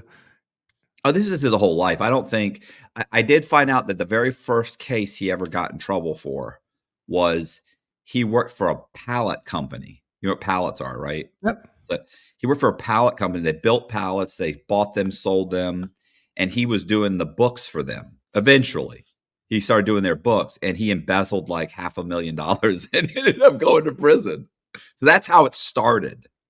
Wow. He went to prison, and while he was in prison, he started doing guys' legal work. Wow. But you got really good at doing some legal work too, right? When you were No, I never really did legal work. I mean, I read a lot of it. I listened to guys, everybody I hung out with was doing legal work, right? So I would listen to them talk and stuff, and I'd ask some questions, but you have to have you have to really dedicate yourself to understand the court system and understand that. And I was more interested in writing guys' stories. I didn't get into it much. You have to really be dedicated. And I also didn't want to trash somebody's case. Yeah. I don't know enough to feel comfortable to take on your case. So, but anyway, so Darko, so you were saying, so he's on Twitter, he gets on, so. Yeah. So he's on Twitter, and the thing is, people are believing him. And the thing is, like I said, when I went in these Twitter spaces, people are crying because they just don't want to believe it. And I've been there, and I was on the Twitter space. I'm like, hey, you know what? This is who I am. This is what he did to me. I understand it's tough, but that's just who he is. And the reason, like I said, the reason why he got caught was because his own ego. He wanted his photo on Twitter. Like he just, that's part of it. Like he could have probably gone on for another year or two, because a lot of people don't have their photos on Twitter, and lots of, this is what I hear, you know what I mean? Like, so for him, he's just a different cat. Like, I'm sure if you were to, like I said, you talk to the guy, you just don't know what is true and what is not. I mean, like, and the way he twists things, and like, and I'll tell you something, like he could have been a lawyer. He could have been a doctor. Like one of the guys on the Twitter space, I think it's in the article, he says like he could have been all the things he wanted to be, because he's got this photographic memory, and he's smart. But the thing is, he's using it for evil, not for good, I guess. You know what I mean? Like, There was a guy, by the way. So, these guys that just are like pathological liars. There was a guy when I was in the medium. So I was in a medium security prison for like 3 years. And he was a skinny old guy, scraggly beard, long hair. Really just, he was thin. He was probably I was probably in my 30s at that point, late 30s. And he was probably in his late 50s, early 60s. And it was funny because if you hung out with him long enough, you kind of started realizing like, wow, man, like at first you would start to think like, wow, you've done a lot. Like you've had a real crazy life, bro. Like you've done it. But if you hung out long enough and you were looking for it, you started to realize, no, I don't think you did sail your boat around the world twice. I don't think you used to be a professional tennis player. No, I don't think that you were a CEO of a Fortune 500 company. No, you know what? It seems odd to me that you climbed Mount Everest 4 times. And what you realize was that you would be in a group of guys talking, and someone would say, that they were in the, invasion of or let me not Afghanistan. This would have been like, let's say somebody says, they were in a Desert Storm, and then he would say, well, I was in the invasion of Operation of Grenada, and you go, really? Yeah, I was in the military, and then he'd have this whole kind of thing going on. You go, okay. And then, if you started paying attention to it, you'd realize like somebody else, a week later, you start talking, and he'd tell someone that when he graduated high school, he went to college for 4 years after that. And then he did this. You say, oh, well, what'd you do after that? So you start probing, like, oh, what'd you do after college? Well, after college, I started working for a company doing this and this and this. And I'm thinking, when were you in the Army? You know what I mean? Like, Yeah, I got you. doesn't remember that he told us he was in the Army 2 weeks ago. So, and then as you'd go, you'd say, "Well, when were you in the Army?" He'd go, "Oh, well, when I was in college, I was in the Army. I was going to college and going to the Army." You're like, "You said you went to the University of, South Florida. Like, I don't how was that?" "Oh, it was a correspondence course." Correspondence course. He would just and, you'd talk and somebody would say, "Oh, yeah, I used to own a Cessna." And he'd say, "Oh, I owned a" and he'd name off some fucking plane. He'd say, "Oh, yeah, I have my pilot's license." And you'd start to realize, so I start telling everybody, "Listen, this guy's full of shit. He's full of it. Like, do you understand? He has told us he's a pilot, he's a captain, I start naming off all the things. Like, this guy's lived 150 years of lifetime at this point. There's no fucking way." And so guys started throwing stuff out there during conversations just to see if he'd jump on it. And he would. You'd say, "Oh, yeah, such and such." And he'd say, "Oh, yeah, I was on the construction crew when Disney started building Disney World. We've done Disneyland, and I was one of the structural engineers." "Oh, you're a structural engineer too?" "Well, that's what my degree's in." And so, I did that. "How long did you do that?" About 5, 10 years, 10 years. So I actually designed the Small World, the ride in Disney. "Really?" "Yeah, yeah, yeah." And you're just like, you're fucking insane, bro. But once you realize it, if you have nothing involved, like it became so overwhelmingly comical. We're all kind of laughing, but he wouldn't lead on to the fact that we're now mocking him. Because he would have to say, "Oh, you don't think that's true?" Or he would have to own up to the fact that we're catching on that it's a lie. And he doesn't want to confront us that you don't believe this, because that might start a conversation that he doesn't want to have. Exactly. But so anyway, I mean, and it's a lot of them do this. They have, just like with Darko. You say, "Oh, yeah, yeah, my buddy, he's having a problem, with his back." He's like, "Really?" Well, at least he didn't say, like, this guy would actually say, "Well, I'm a chiropractor. Bring him. Let's go find him here. I'll do his back." Like, what? Darko would just say, "Well, I got a buddy who's a chiropractor." And he would run that whole scam where he's got a buddy who's a chiropractor, and he'd call him up and say, "What's the issue?" But Darko didn't. This guy actually said he was a chiropractor. Darko's stopping it at, "I have a friend who's a chiropractor. I can get him seen, in Detroit. Let's get him an appointment. It's just, well, I'll pay for everything." "Oh, wow, what a great guy." And then he'd figure a way to have that whole situation fall apart so that it wasn't his fault. "Oh, my buddy, his mother just died. He's got to go to Israel for 2 months to situate her estate. I'm so sorry. I'm going to contact you as soon as I get back."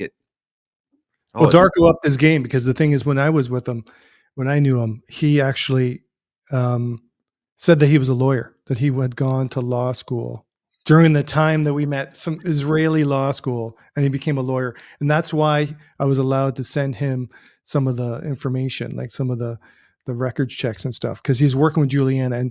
And actually Juliana would always like say, "Oh, Darko's the one that's this great legal mind. He should be a lawyer. Like, he's the one who's figuring out all these problems with trying to figure out surveillance and where the drug shipments are coming from." So you think she's taken in by him too, and that's why she I didn't don't want know to to what extent. Like, I think maybe he just kind of, if you want my opinion, I think maybe he just kind of texted her a few times, saying, "Hey, thank you for pretending to be me. Thank you for looking into the case," or something. Like, it's weird though. Like, it's just weird. Why do you take an $1,800 gift certificate? right. Why don't you get back to me? I'm a police officer. I'm reaching out to you saying, "Hey, this is what's going on. Right. Darko's played me. He's probably played you." Never heard anything. You know what I mean? And God. even, like I said, even the cop that interviewed her said, "Hey, she knew something, but she just, she just thought it was all kind of bizarre." And it is a bizarre She story. may It's have crazy. she may have been embarrassed because at some point she may have figured out something's not right here, and she's embarrassed. She doesn't want to say, "Hey, yeah, I actually thought this." 100%. Like, everyone gets embarrassed. Like, I feel like a fool, man. Like, looking back on the story, I feel like a fool. Like, I still do. Something I deal with every day.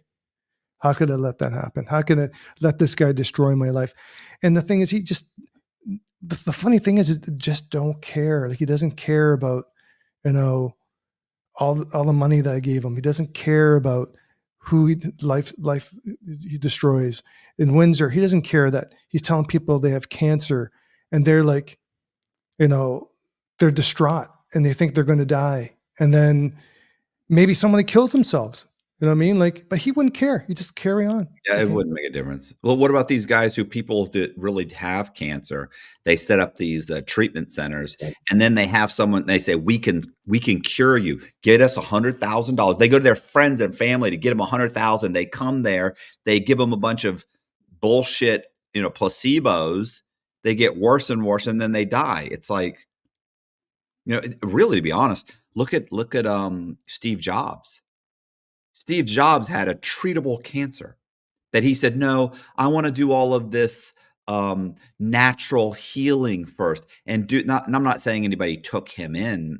I think he did that to himself. He was very into doing all of these natural, remedies and stuff. He's just a fool. But you had, I mean, in that aspect, I'm not saying Steve Jobs was a fool, but in that aspect, it was stupid. There was a treatable. This is a treatable cancer that you could have beaten, and instead you spent months and months trying to do these herbal remedies, and your cancer just continued to progress and progress. And by the time you turned and said, okay, let's try and fix it, they were like, fuck, bro, it's too late. You're way far gone now. So, I think, what about these people that there may have been alternatives to treating their cancers, or and these people open up these treatment centers and take them for everything they can. They end up dying. These guys they're psychopaths, and no, they have no empathy. They don't care about you. Yeah, exactly. And people want to believe. That's a good point. Like, people want to believe what they want to believe. I mean, like, I believe Darko because, hey, maybe I want to believe it, because my experience within the police department just showed me that these guys just didn't care about anything but themselves. Like, I've got friends who were just targeted. Like, I think before the podcast, I think when we first talked, I spoke to you about my buddy Omar, and who was targeted, and because he was Pakistani, and he was, a lot of guys back then, especially when we first came on, like, there was a lot of racism, internal, like, it's institutional, and even our department, like, it was known to be this white boys club, and they took any opportunity to, like, I remember, for instance, I remember this sergeant I had, and I remember walking on a parade one day, and in parade, he was talking about this guy who was coming back to the department. I think he got suspended for something, but he was getting reinstated. It was a black guy named Max. And Max was a really great guy, actually. Great sense of humor. And so when I was walking out of the parade, like, he was kind of making when he was announcing it to the room that, in the briefing that, hey, Max is coming back, he's kind of making some snide remarks, whatever. But when I'm walking out of the room, he's behind me talking to another senior officer. He says, hey, I'm going to make sure that, put the word in there, I'm not going to say it, doesn't last here. And I'm like, in the back of my mind, I'm like, holy cow, you know what I mean? Like, what the hell is he saying? I mean, like, okay, like, that's weird. You know what I mean? Like, I thought, and this was like when I was first on, this was maybe on for a year or so. Anyway, with my buddy Omar, what happened was that he was visiting a friend of ours, was my old high school buddy. He was visiting from Vancouver. So Matt was staying, I think, at the 4 Point Sheridan or something, nice hotel, whatever. So Omar's dropping them off, and it's like 1 o'clock in the morning or something. I wasn't there. So Omar's leaving the room. And when he's leaving, he sees 3 officers, a sergeant, cop, another cop that's been on maybe a couple of years, and this rookie. And the rookie's dad was the staff sergeant of internal affairs, or PSB. And they say, oh, I think they ask him, did you hear anything, any disturbance? Omar's like, no, just dropped off my buddy. I'm just going home. Anyway, they leave, and I guess the rookie is talking to the clerk, at the front desk, and she's saying, "Oh, well, there's some Lebanese guys that always come in here. They're kind of shady." So he takes it upon himself to run all the people that are staying there, and he sees one guy that's tied to organized crime, and the description that he gets from her doesn't match Omar, and Omar's not Arabic. He's Pakistani, totally different culture. Anyway, so he writes this report, takes it up to PSB, Internal Affairs, and just so happens that inspector that I just spoke about, he's the inspector of Internal Affairs now. And this inspector, who's the sergeant at the time, when he was a staff sergeant, he'd get away with anything. Like, there was a rumor going around on a side note that he was having an affair with some girl or whatever. He threatened the whole briefing room, like the whole parade. There's like 10, 15 officers. He says, if I hear any rumors about, me being with this girl, I don't know whether he was having an affair. That's not the point. He goes, I will slit every one of your throats. And I had officer buddies who were in that room, and nothing happened to the guy. And the guy kept getting promoted and get promoted. So he's the inspector now of Internal Affairs when they get this report of my friend Omar. So, he reads it. And at the time, actually, Omar was just freshly out of the anti-terrorism unit. The anti-terrorism unit was the Joint Task Force, RCMP, OPP, in London. And so he's back on the road, and Omar had to do like a lot of undercover work. And even after, when he was back on the road, they kept calling him back because Omar was, hey, the guy was brilliant. This guy wasn't a friend of mine. This guy was like my brother. Like, we went to high school together, played football together. I'm godfather to his son, one of his sons. And they just kept just doing him dirty. Like so to get back to the story. So they do this huge investigation. They have OPP spin team looking, following Omar. Nothing's going on. He's just going home, going to work with his kids, and then going home to his kids, going to work, going to the gym, So eventually they called Omar in, then this inspector, and just wants to take a run at him to see if he can get him to cop to anything. So Omar's like, hey, I think I'm going to need the union rep or the association rep to be here with me. So he comes back with the association rep and says, look, this is obviously like totally bullshit. And I don't want you guys to do anything. All you have to do, just please counsel this guy, put something on his record saying, because he's new to the department and he needs to kind of like be careful with what he's doing, what kind of investigations he's opening up, what kind of accusations he's making. And they wouldn't do it because they probably didn't want anything on this kid's file because his dad was like in internal affairs, whatever. So Omar eventually, with Dan Axford, who was the association administrator at the time, the union administrator, was sitting there. And Omar says, okay, look, if you don't, we're going to file a grievance, blah, blah, blah. So long story short, this inspector says to Omar, says, well, if you file this grievance, you're going to win the battle, but you're going to lose the war, which means, hey, your career's done. Right. So Omar's like, screw you guys. I'm going to file the grievance. Files the grievance. He also files a human rights complaint, sues the department because they're not, doing anything. They actually racially profiled him and they're supporting this. And long story short goes, they end up settling with him. It was in the paper. You can read the newspaper report in the paper and stuff. And they end up settling with him out of court. And this is my point with that, is that whenever something happens at the department and, they racially profile their own officers or somebody else, or they just do whatever they want. Another friend of mine that was charged, these officers are lying on the stand. He was an officer as well. They lie on the stand. The judge says that they're lying on the stand and nothing happens to them, because as long as you're doing the bidding of the administration, you get away with whatever you want. So Omar settles. And I remember having a conversation with them. He's like, "Oh man, we're going to settle." The chief at the time's like shook his hand and said, "Oh, this is not going to affect your career. Don't worry about it. Like, don't listen to what the inspector said to you. It's not going to affect it." Okay. So Omar, he applies like a year later, I think, or a year or two later, to become a sergeant. And, the process to become a sergeant, they changed it. So there's an exam you write at the police college. There's application you have to fill out. And then there's the interview. And the interview is like the smallest part. So Omar probably maxed, I think he got the highest mark at the college on the test. And he probably maxed out on the application because they take into account like, education. Omar had an honors economics degree. Omar is a very articulate guy, one of the smartest guys I know, knew actually. And lateral transfers, what kind of experience do you have?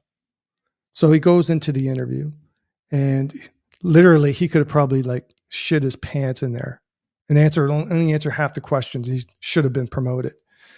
But he does well in the interview, he thinks, and they don't promote him. And I told him, I said, "Look, man, they're not going to promote you. You think that they're not going to hold this against you. I work with these guys in recruiting. I know how they talk. I know how they take it personally when you stand up to them. You know what I mean? I'm like, man, you should have just, maybe settled for, more money or just left policing if your goal is to become, move up the ranks, because it's not going to happen." Well, fast forward to a few years later, they put him on the street.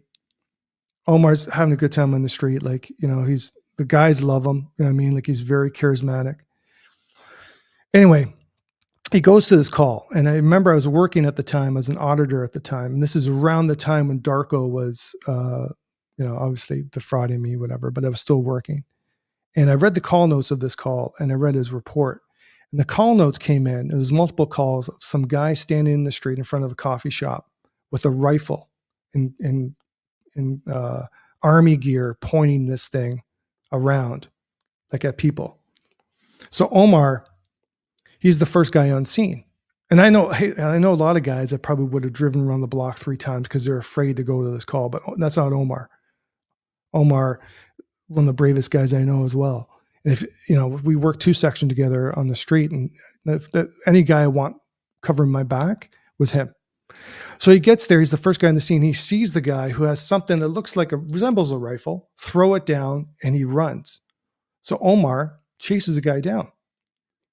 And he, reading his report, he chases him down and he arrests the guy. But the guy's resisting, right? The guy's not giving up his hand. So Omar has to be a little bit rough with him. He'd ran to this motel or whatever that had video surveillance. And so he finally cuffs the guy, runs the guy, finds out that it wasn't a rifle. It was a umbrella that looked like a samurai sword. And Right. So he sees that this guy's got a mental illness. He's got a problem. So he takes the guy to the hospital to get checked out. He doesn't charge him, right? And they release the guy. Omar actually feels bad for him. He says, "Look, man, the guy probably hadn't eaten in fucking days. So I gave him $10 to go buy lunch." You know what I mean? That's the kind of guy Omar was, right? And I worked the street with him for a number of years.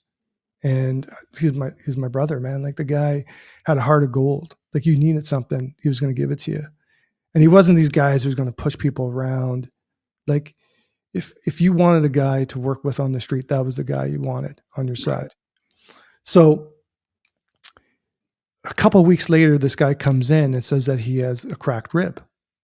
So then the London police start investigating the incident. So they end up long story short, charging Omar with assault bodily harm against this guy. And in that in the press release, it makes it sound because they control the press release. Right. It makes it sound like Omar was driving down the road, saw this guy in the street, and decided to beat him up. And then, so Omar's he's beside himself. He's like, "Hey, man, that's not what happened." They end up charging him for assault bodily harm before the investigation was even done. Omar's like, Well, have you looked at the video? Have you done a full investigation here? So anyway, the charges go nowhere. The Crown drops the charges and says, like, this is bullshit kind of thing. But they took any opportunity that they could to make this guy's life a living hell. So he's off on PTSD actually. And out there, they say one thing and they say, oh, you know what? We want to support our officers who have PTSD. We want to support these guys. Well, he's off on PTSD, and they clean out his locker. And in the back of his locker, they find, like, I think someone's like health card or driver's license that he forgot to log in, right? So they send him a letter right away.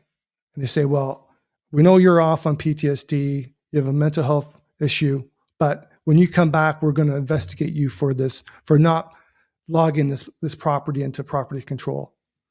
And, it's probably the same in the States, but up here we have the Police Services Act, where it's just for police officers, like conduct unbecoming, discreditable conduct. You get charged under this stuff. You lose hours. To the extreme, you can lose your job, right? So what I can never, really fathom is that, in other cases, and we can talk about this all day, where you have officers lying on the stand to sink another officer, and you don't do anything about that. But you have a guy who's off on PTSD, and you're going to hammer him and tell him as soon as he comes back to work, you're going to charge him Right. for getting into it. Just doesn't make sense. Like, even in my case, the guy that from the London police on the London side, he was ex-internal affairs, right? He worked in internal affairs for a couple years, and then he was assigned to investigate me. Well, in my case, and what really got me in trouble was I wrote this affidavit. And in that affidavit, I was spelling out the corruption in the police department. And there's 3 different versions of that, right? And so when I give Juliana, I thought, the one copy of the affidavit that I signed, and Darko had notarized, because he said he was a notary as well, of course. So, he kept that, and he kept the other 2 copies as well. One was a written copy with, like, talking about really crazy stuff, and not crazy, but really kind of like exposing stuff, like, how they covered up for a pedophile that was in the department. They didn't charge the guy.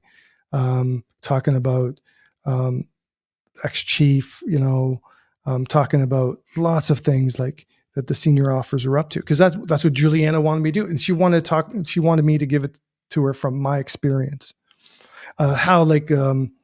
She wanted to prove conspiracy, so she wanted me to talk about how the process, the hiring, not the hiring process, but the promotional process from sergeant and up to chief was skewed and manipulated. And it was like, they just picked the people that they want up there. The people that should be chief and deputy chief aren't the people that end up having the job.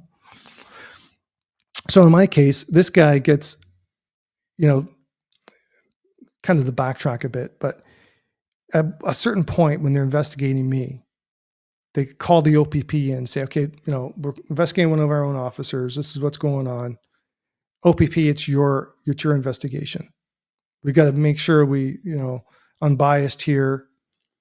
So the OPP are like, okay, well, but they offered to, help out any which way they can. Well, London never, relinquishes control of the investigation. Like, the London investigator and OPP investigator do everything together. And actually, right. London is actually the department that writes the warrants, executes the warrants, gets all the evidence, and examines all the evidence. So, like, the OPP, even the OPP officer in the trial said, hey, you know what? We're co-leads. I wasn't really the lead. Whereas London's like, oh no, we made OPP the lead. So anyway, Darko, when he gets interviewed, before they had like pulled me over to seize my cell phone, Darko, when he's interviewed, gives him a copy of this affidavit I wrote, talking about a lot of the corruption. From my view, that was valid. That really happened. So when Darko gives that over, He gives it to the London police officer. And in my case, he doesn't follow proper procedure. He doesn't like log that into property control. He doesn't even log it in his notes right away. He logs it in like, and this guy is anal, like Cam's anal. Like you read his notes, everything's in order, right? But when he gets to this affidavit, they both read it, the OPP officer and him, but he doesn't log it into his notes until the end of that day for some strange reason. In their meeting, like they have like project meetings, so they have a big project investigating me. In that meeting, there was nobody talked about the affidavit. Nobody even said, hey, you know what? Okay, London's co-lead in this investigation. So now that we have this document, we should be completely removed from the investigation. It should be OPP only. He's making a lot of allegations in this document. Anyway, that doesn't happen. And to go further, when they do the warrant at Darko's residence that the London police actually executed, OPP weren't even there. They seized an envelope with, it said, had my name on it. It had like the officer that seized it in his notes says, oh, there's a vast amount of documents in there. Well, I had given Darko 3 copies, like I said, and the only one copy that was actually logged into property control well after, days and days after, was the copy that was given to the investigators at the time when Darko was interviewed by them. Because Darko had called them knowing that, because I had found out what had happened. So he called them, volunteering his statement. And make matters worse is that they had seized all these phones. You had like 5 cell phones, all this property. And rather than log that into property control, which is what policy says by the end of your shift, that has to all go into property control. This officer keeps it in his office. It says he has the only key to the office, so it's okay. Well, that's bullshit, because I used to work headquarters and there's a master key that opens all the doors. There's senior officers have keys for everything, right? They can come and go as they please. And during that time where that stuff was in his office, and he made up all these excuses. And this is a guy that used to work in PSB. He doesn't get, he's allowed to, if he's doing the bidding for the administration, if he's investigating somebody that, that they want targeted, because I wrote that, it doesn't matter what you do. Like you lie in the stand, it doesn't make a difference. Officers, another friend of mine, like I said before, and the worst part about it is nothing happens to these guys.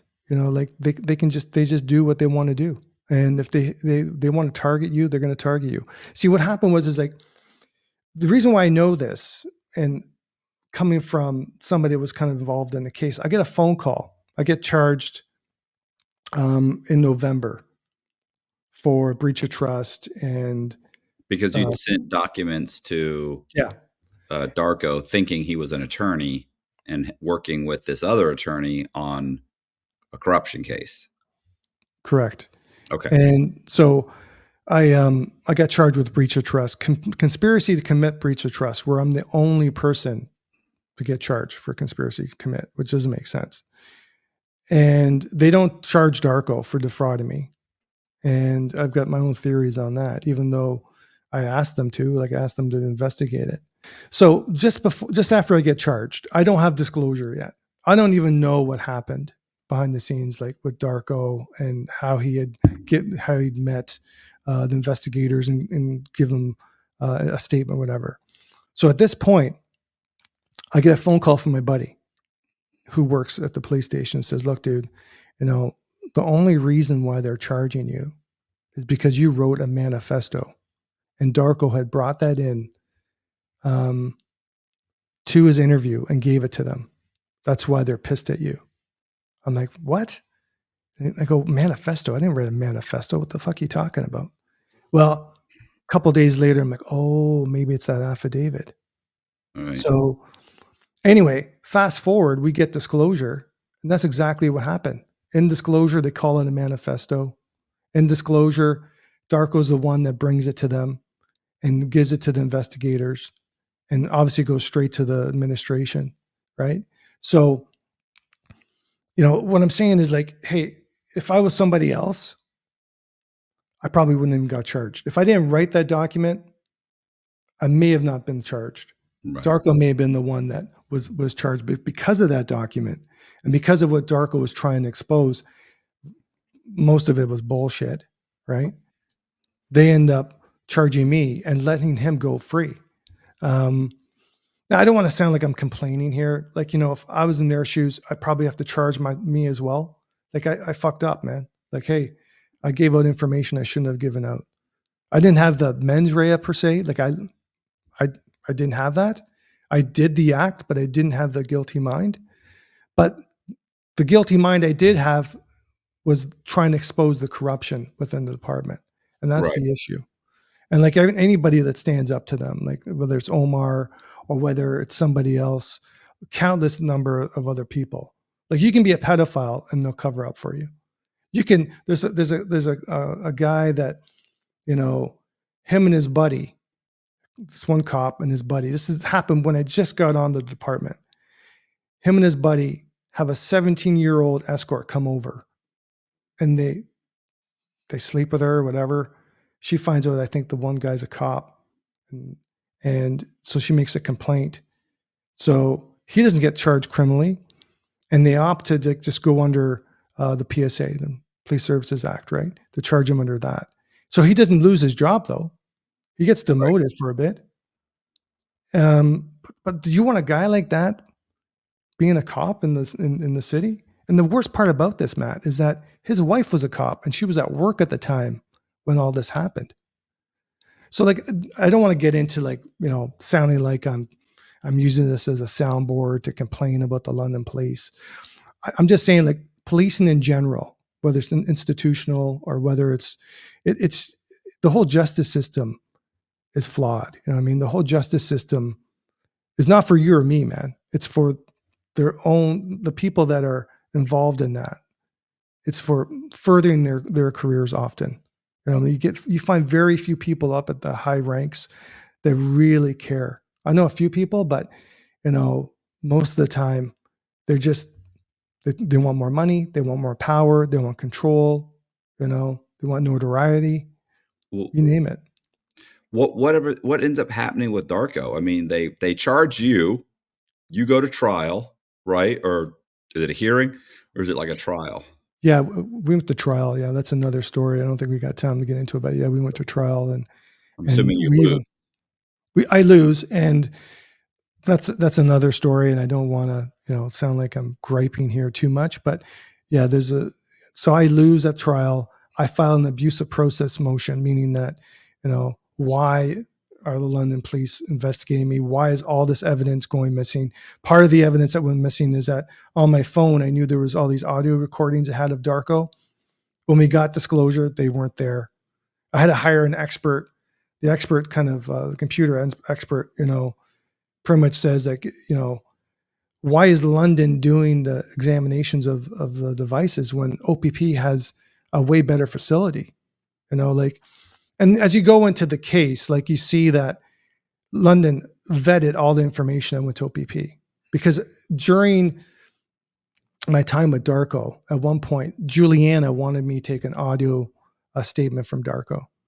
And so I take the statement and I send it to Juliana, but I have a copy on my phone. Right. And I actually give it to Asen, my buddy Tubbs there, after I found out that I was defrauded.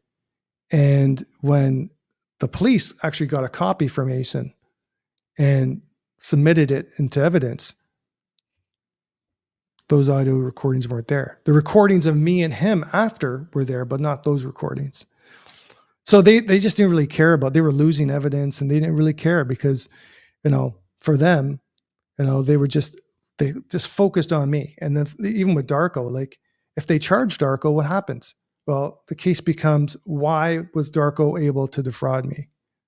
Not the case, oh, you gave it information and you're the bad cop and you're the guy who it becomes less about the police corruption, and it becomes all about me giving them information. Like even the reporters, like I sat down with Dale and Randy, and Dale and Randy are great guys, and they wrote the part about Darko, the article in the London Free Press. But even when I talked to them, I was talking about the police corruption and all this stuff, and I'm like, hey, like these are the reasons why I got defrauded, and like this is why I believe the guy. And this is the truth from what I've seen. And Darko obviously just took a little bit of that truth, which he always does, as you probably know. Take a little bit of truth, and then you make it into a bigger lie. You know what I mean? And they don't really want to touch it. Like they have to have a certain amount of. They have to have a relationship with the London police because these are the police reporters. And Randy had written an article who he got shit for. It's called "We Are the Cops," and it's about an assault sergeant in London who boot stomped this girl in cells, and she was like 120, 130 pounds or something. And as you read that article, you see that, like we talked about before, the sergeant's assaulting this girl who's tied down, like she's handcuffed, tied to a stretcher, and he's boot stomping her, and all the other officers don't do anything. They don't write anything in their report. It's all supportive of the sergeant's account. Well, long story short, in that article, Randy says, points out that her defense attorney actually, says, okay, well, if you're charging, because they end up charging her with assault because she had bit the sergeant while she was getting assaulted. So her attorney says, look, I want a copy of the cell video. Everything's recorded there. I want a copy of the transport video as well. Well, months and months and months and months go by, and he can't get a copy. He has to go in front of the judge for like the fifth time and get a copy of the video. And the Crown says, oh, well, we haven't seen the video. We don't know what's on the video. Why is this important? Why is this pertinent to the case? Well, because you're charging her for assault police of something that happened in cells, but you won't give us the video that shows. So long story short, and what ends up happening is the Crown eventually has to concede the video. And in the next court date, the Crown says, yeah, I watched the video. I think the defense, we're going to withdraw the charges, and I think the defense is going to have a motion. So they end up charging the officer with assault. Right. But that happens all the time. And you know what? I know the officer that was charged. You know what? He's a great guy. Like, he's a good guy. But the thing is, he had a bad day. You know what I mean? And I'd probably say that I wouldn't. I'm surprised that happened because he doesn't seem like the type of guy that would do something like that. But we all have bad days. We have stress or whatever. And like I said, most of the guys on the street are there to do a job and they want to serve the community. It's that whole mindset, right? You know what I mean? Like, you're in this club, and you got to be careful how you act in that club, because you can have a good career, or you can lose your job, or you can have a really bad career. So anyway. So what ends up happening with Darko? I mean, that he's never charged. He just disappears.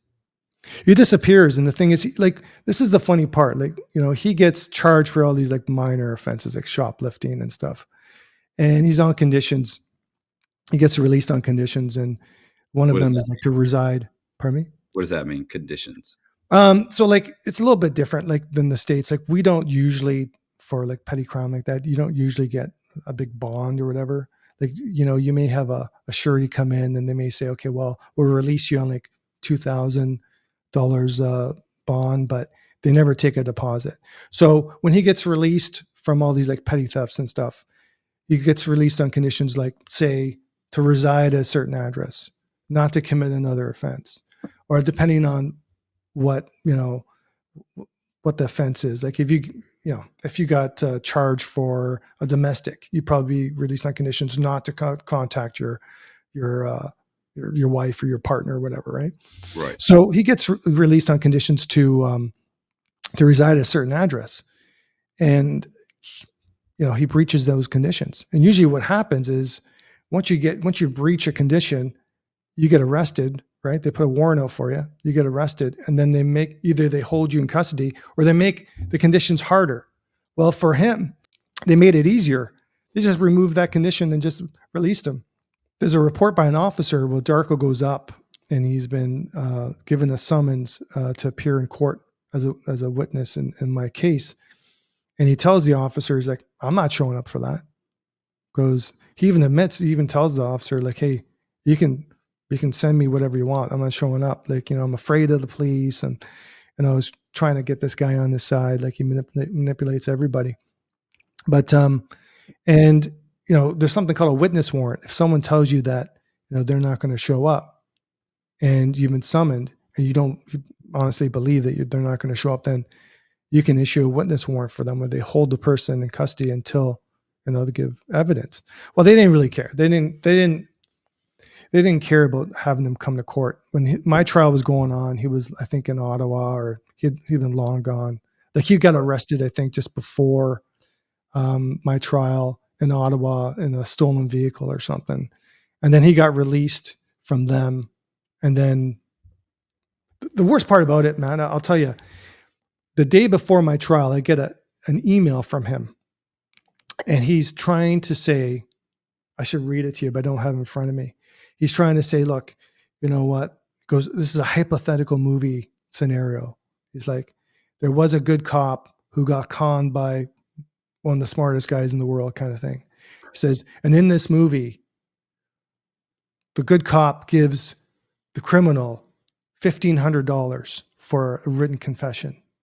And then he gives him another $1,500 for a signed confession. And then he gives another $1,500 for a video confession. Like, please, nobody wants to see you destroyed, kind of thing. Well, I don't respond to that. He's trying to extort me, right? So my lawyer sends it to the police and says, look, this is from Darko. Obviously, he's trying to, well, they don't investigate that either. And then during the trial, actually, because there's, the local reporters are giving out like updates on the trial and how's it going and stuff like that. Well, during the trial, he sends me a text message saying, he writes this like poem saying, like, hey, you need to give me money, same kind of thing. Give me all this money and then I'll give you a video confession.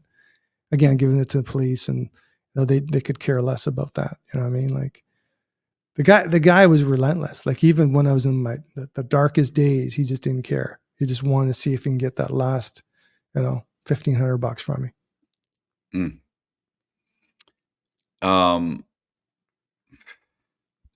Well, I mean, at some point, this is it's got to catch up with him. At some point, he's going to cross somebody that, well, I mean, I don't know. A lot of these guys, they just do this forever. They keep going, even when they get caught. And in Canada, you get caught and you get 8 months, you get a year. They'll give you 5 years and you do 6 months, and then you're back. You're on an ankle monitor, living in your house, working a regular job. So I don't even know what to say. Like, I wonder if at some point he'll get grabbed and really listen. At some point, what's really messed up is I had met this one Canadian guy who got 15 years. And I mean, he was absolutely devastated. Straight con man, right? I mean, he'll tell you that he wasn't, but if you listen to the whole thing, it's like, stop, bro. And he was convincing people to invest in some fucking bullshit fund to do something. And what was so funny is that he ended up grabbing a few Americans. Ouch. And he was in Canada, but he hit some American. But in his mind, he was thinking, well, I'm in Canada. I'm breaking Canadian laws. Like, oh, no. Well, the United States didn't find that funny at all. Canada was more than willing to extradite him, because they knew even if we slam this guy, he's going to get 3 years. He's going to be out in 9 months, 8 months. This guy got extradited to the United States. He got 15 years. He had done like 7 years, and it was coming up on the 50% mark. And at 50%, you can apply to get you apply to be moved to Canada to serve out the rest of your sentence, right? And so he did end up getting moved back to Canada, but they first sent him to an ICE facility in the United States. And I don't know if you know about ICE facilities. They are horrific. Like, they're Ouch. horrible facilities. So and the whole time he was locked up at Coleman, at the prison I was in. It was a low security prison. You would have thought he was in a concentration camp. He bitched and moaned and complained, and it was the worst thing ever. This is horrible. How could they treat us like this? And it was just like, it's not bad. It's not a bad place. It's not horrible. When you were ripping off all those people, what did you think prison was going to be like? You know, they were treat you good. But of course, in his mind, he really did think, I'm going to go to a Canadian prison. Like, it's not going to be bad, and I'm not going to get that much time.